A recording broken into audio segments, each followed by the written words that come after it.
Alam mo, tama si Ate Helen eh. Hindi ko pa lubos na kilala yung magiging asawa ko. Ano pa bang gusto mong malaman, pare, tungkol sa kanya?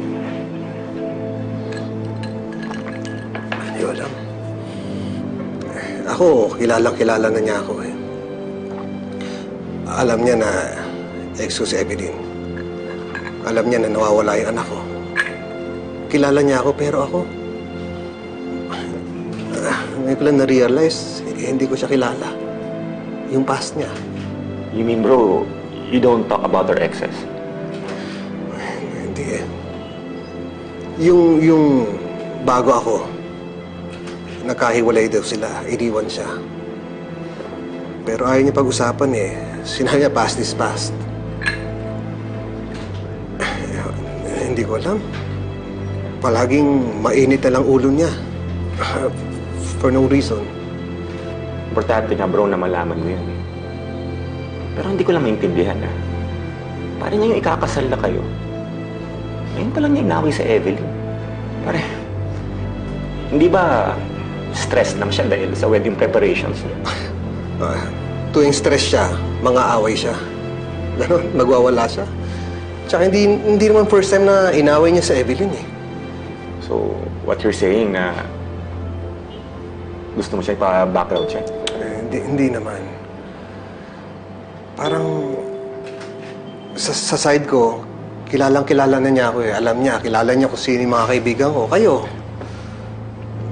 Pero sa side niya, wala talaga akong kilala eh.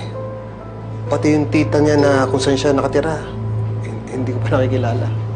Eh, di ba yun na lang yung relative niya dito sa Pinas? Seryoso ka? Hindi mo pa nakikilala yon? Hindi pa. Siguro, it's about time na mag-meet kami siguro. Siya na makapagsabi sa akin kung ano ugali na magiging asawa ko. At kung ano ang past niya.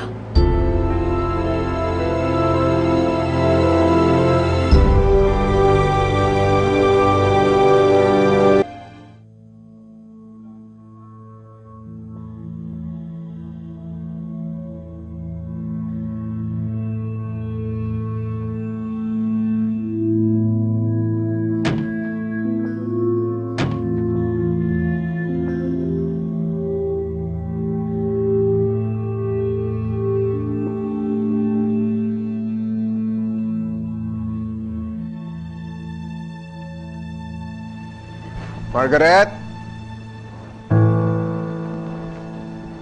Bro, Ah, pare, bukas dito.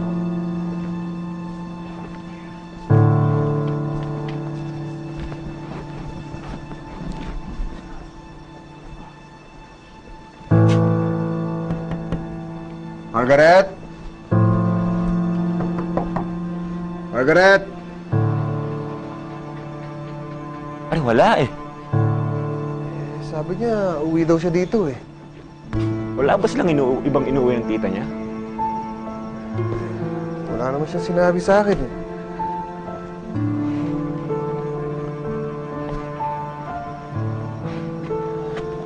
Bro, I just find it weird, pare, na hindi ko pa na-meet yung tita niya.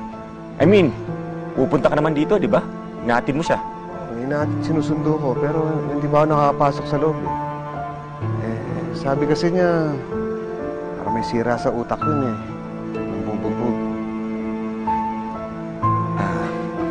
Pare, matanong ko lang, ha. Naniniwala ka sa mga kwento ni Margaret? Oo. Pero bakit wala siya rito?